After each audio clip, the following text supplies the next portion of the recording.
Hello my friends, আমি homeopathic প্রচার এবং প্রসারের জন্য সাধারণ মানুষের মধ্যে যাতে হোমিওপ্যাথিকের প্রচার এবং প্রসার হয় সেই উদ্দেশ্য নিয়ে এবং সদ্য পাশ করা যে সমস্ত হোমিওপ্যাথিক চিকিৎসকবৃন্দ চিকিৎসা শাস্ত্রে অবতীর্ণ হচ্ছেন তাদের ক্ষেত্রে সহযোগিতার উদ্দেশ্য নিয়ে যে ধারাবাহিকভাবে ভিডিওগুলি বলছি। আজকে মেটেরিয়া মেডিকার সিরিয়ালি অ্যালফাবেটিক্যালি বি গ্রুপের কয়েকটি ওষুধ সম্বন্ধে সংক্ষিপ্ত আকারে আপনাদের সামনে বলছি। আজকে যে ওষুধটি বলছি সেটি হলো ব্যাপটিসিয়া টিংটোরিয়া। ব্যাপটিসিয়া এটি একটি অ্যান্টিসোরিক, অ্যান্টিসাইকোটিক এবং অ্যান্টিসিপিলিটিক ও অ্যান্টিটিউবারকিউলার ওষুধ। এই ওষুধটির একটি গরম কাতর ঔষধ। এটা মানসিক দিক থেকে রোগী মনে করে যে তার শরীরটি যেন শুইয়া থাকা অবস্থাতে খণ্ড খণ্ড হয়ে গেছে এবং সেগুলিকে একত্রিত করবার চেষ্টা করে। সাধারণত এটি আমাদের এই ব্যাকটেরিয়ার ক্ষেত্রে টাইফয়েড রোগে বেশি দেখা যায়। এদের মানসিকতায় হয় বিমর্ষ ভাব, উদাসীনতা। এরা কথা বলতে বলতে মাঝখানে ঘুমিয়ে পড়ে। এদের চেহারাটি দেখতে হয় ফ্যাকাশে মাতালদের মতো। মুখের এবং নিঃশ্বাসে এদের অত্যন্ত দুর্গন্ধ। সারা শরীরে এদের ব্যথা থাকে। এরা শুয়ে থাকে কুকুরকুণ্ডলীর মতো শুয়ে থাকে এই কারণে ব্যথার জন্য। পেটের মধ্যে এদের একটা খালি খালি ভাব থাকে। এদের সব রকম সার্ভে যে স্রাব হয় সেই স্রাবে ভীষণ দুর্গন্ধ। যেমন ধরুন ঘাম, মল, মূত্র, মুখের লালা, শ্বাস প্রশ্বাস সবেটিতে একটা দুর্গন্ধ থাকে। এদের গলার ব্যথা তেমন কিছু থাকে না, কিন্তু তরল ছাড়া কিছু গিলতে পারে না। এই ঔষধটি ইনফ্লুয়েঞ্জা বা টাইফয়েড জ্বরে ব্যবহৃত হয়। অত্যন্ত গা হাত পার ব্যথা থাকে, শীত করে, কাঁপুনি দেয়, জ্বর আসে বা শরীরে বেশ কাঁপুনি ভাব থাকে এবং জ্বরের সঙ্গে থাকে ভীষণ দুর্গন্ধজনক তরল উদরাময়। এদের আমাশয় এবং ডায়রিয়াতেও এই ওষুধটি ব্যবহৃত হয়। কলেরার ক্ষেত্রে এটি একটি গুরুত্বপূর্ণ ঔষধ। মোটামুটিভাবে আমরা ব্যাপটিসিয়া রোগী ক্ষেত্রে প্রয়োগের জন্য আমরা দেখতে পাব যে রোগের দ্রুততার সঙ্গে তার গতি, দ্রুতগতি রোগ, দুর্বলতা, সংজ্ঞাশূন্যতা, কথা বলতে বলতে এরা ঘুমিয়ে পড়ে, যে কোনো ধরনের স্রাবের এদের দুর্গন্ধ দেখা যায়, কুকুরকুণ্ডলীবৎ শুয়ে থাকে। আমরা এই লক্ষণগুলিকে বিশেষভাবে প্রাধান্য দেব। ইনফ্লুয়েঞ্জা, টাইফয়েড, উদরাময়, আমাশয় প্রত্যেকটি রোগের ক্ষেত্রে ব্যাপটিসিয়ার লক্ষণ দেখে আমরা এটা যদি প্রয়োগ করি এই ঔষধ, আমরা আশাতীত ফল লাভ করব।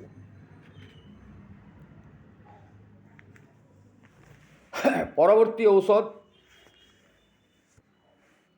ব্যারাইটা কার্বনিকা।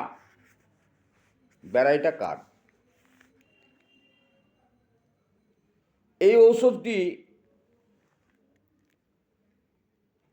শীতকাতর ঔষধ।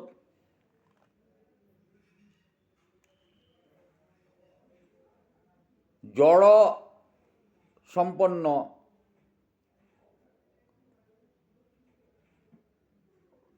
বালক বালিকাদের ক্ষেত্রে এই ওষুধটি বেশি ব্যবহৃত হয়, বাড়ে না এবং শিশুরা নতুন লোক দেখলে কথা বলতে চায় না। মাথাটি এদের বড় হয়, দুর্বল, আর বৃদ্ধ বয়স্ক লোক বা যে কোনো মানুষের ক্ষেত্রে শিশু সুলভ এদের আচরণ দেখা যায়। এটি একটি গণ্ডমালাগ্রস্ত ধাতু বিশিষ্ট খর্বকায় শিশু এবং বৃদ্ধদের ক্ষেত্রে বিশেষ উপযোগী ঔষধ। বৃদ্ধদের একটা বোকা বোকা ভাব দেখা যায়, আর খর্বাকৃতি বাচ্চা যারা সহজেই বাড়ে না, এদের সামান্য ঠান্ডা লাগলেই এদের টনসিলটি ফুলে যায়, পেকে যায়, গ্ল্যান্ড ফুলে, সহজে এদের ঠান্ডা লেগে যায়। শরীরের বিভিন্ন স্থানের গ্ল্যান্ডগুলি এদের ফুলতে থাকে। এদের স্মৃতিশক্তি অত্যন্ত দুর্বল প্রকৃতির, কিছুই মনে রাখতে পারে না। বয়স্ক ব্যক্তিদের আচরণটা হয় বাচ্চাদের মতো, শিশুদের মতো আচরণ করে। গ্ল্যান্ডগুলি ফুলে এবং শক্ত হয়ে যায়। পিঠে চর্বিযুক্ত যে টিউমার, তাতে অত্যন্ত কার্যকরী ঔষধ। পায়ের ঘামে এদের দুর্গন্ধ দেখা যায়। শিশুদের ম্যারাসমাস রোগের ক্ষেত্রে এটা উপযোগী ঔষধ, এবং এটি বিভিন্ন ধরনের কাশি, গ্ল্যান্ড বিবৃদ্ধি, চর্বিযুক্ত টিউমার এবং উচ্চ রক্তচাপ, এইসব রোগে এই ঔষধটি ব্যবহৃত হয়। সুতরাং আমরা দেখতে পাচ্ছি যে যেখানে খর্বতা শারীরিক এবং মানসিকভাবে এবং রোগী গণ্ডমালাগ্রস্ত রোগী, টনসিলের বৃদ্ধি, আর এরা বাম পার্শ্বে চেপে শুতে পারে না, বাম পার্শ্বে চেপে শুলে এদের বৃদ্ধি ঘটে। এটি সাধারণত আমরা দেখেছি শৈশব এবং বার্ধক্যদের জন্য এটি একটি অত্যন্ত কার্যকরী ঔষধ।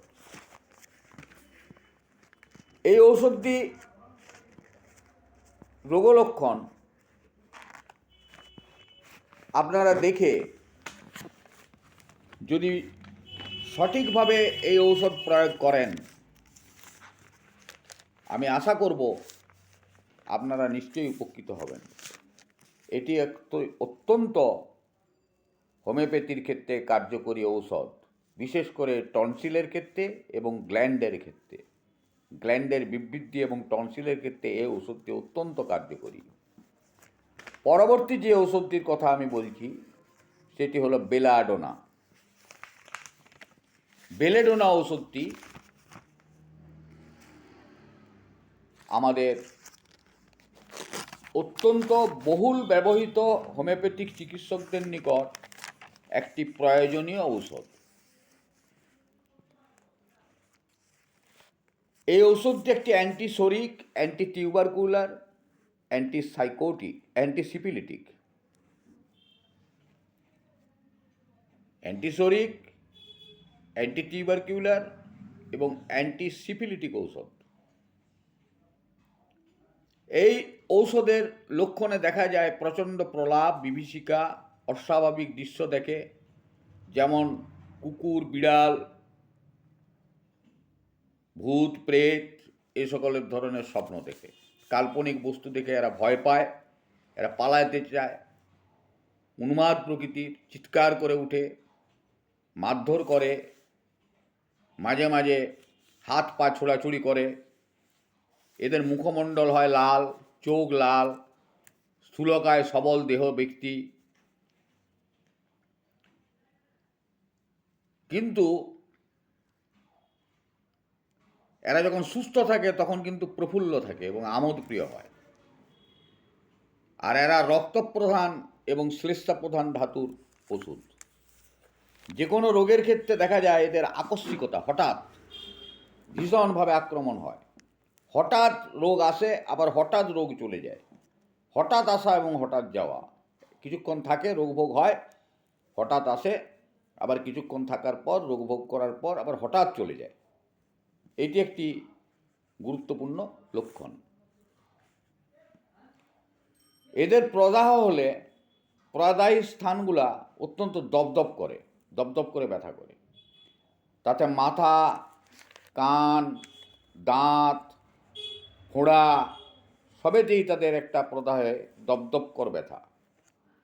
মাসিকের স্রাব হয় লাল টকটকে এবং গরম এবং পরিমাণে বেশি হয়। এই ওষুধটি জ্বরে অত্যন্ত কার্যকরী ঔষধ। রক্ত সঞ্চয়জনিত যে শিরোপপীড়া অর্থাৎ মাথা ব্যথা হয় তাতে অত্যন্ত কার্যকরী ঔষধ। কাশিতে এই ঔষধটি ব্যবহার হয়, টনসিল প্রদাহে হয়, ফোঁড়াতে হয়, কানের ব্যথাতে হয়, দাঁতের যন্ত্রণাতে হয় ইত্যাদি বহু রোগে এই ওষুধটি আমরা ব্যবহার করি চিকিৎসা শাস্ত্রে।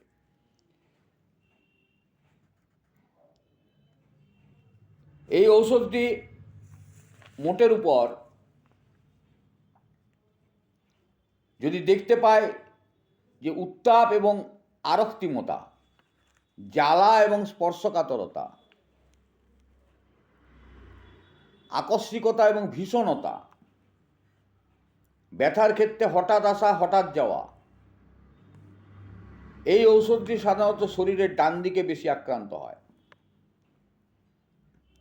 বেলোডোনার রোগী কিন্তু ঠান্ডা একদম সহ্য করতে পারে না। অ্যাপেন্ডিসাইটিসের প্রাথমিক অবস্থাতে এই ঔষধটি অত্যন্ত কার্যকরী ঔষধ। আর এদের যে বৃদ্ধি হয় স্পর্শ করলে, নড়নচড়নে, দুপুর 3টার পর বা মাঝরাতের পর, গরমকালে সূর্যের প্রখর উত্তাপে, গরমে দপদপানি ব্যথা, মাথা যন্ত্রণা, শিরোপপীড়া, জ্বরে শিরোপপীড়া অত্যন্ত কার্যকরী ঔষধ। উপশম হয় বিশ্রামে, দাঁড়ালে বা সোজা হয়ে বসলে, গরম ঘরে এদের উপশম হয়। বি সিরিজের আরও কিছু ওষুধের কথা আমি বলবো ধারাবাহিকভাবে যেভাবে বলছি। আপনারা যদি এই ভিডিও থেকে কিছু উপকৃত হন তাহলে আমার এই ভিডিওগুলি করা সার্থক হবে এবং আপনারা এই ভিডিওগুলি শেয়ার করবেন, লাইক দিবেন, তাতে আমিও উৎসাহিত হব এবং আরও অন্যান্য যারা এটি দেখতে পাচ্ছেন না তারা দেখতে পাবেন আপনাদের শেয়ারের মাধ্যমে। এই বলেই আপনাদের যদি বিন্দুমাত্র কাজে লাগে তাহলে আমি এই ভিডিওগুলি করার সার্থকতা পাব। আপনাদের সর্বাঙ্গীন কুশল কামনা করে, সুস্থতা কামনা করে আমি এখানে আমার ভিডিও শেষ করছি। ভালো থাকুন, সুস্থ থাকুন, নমস্কার।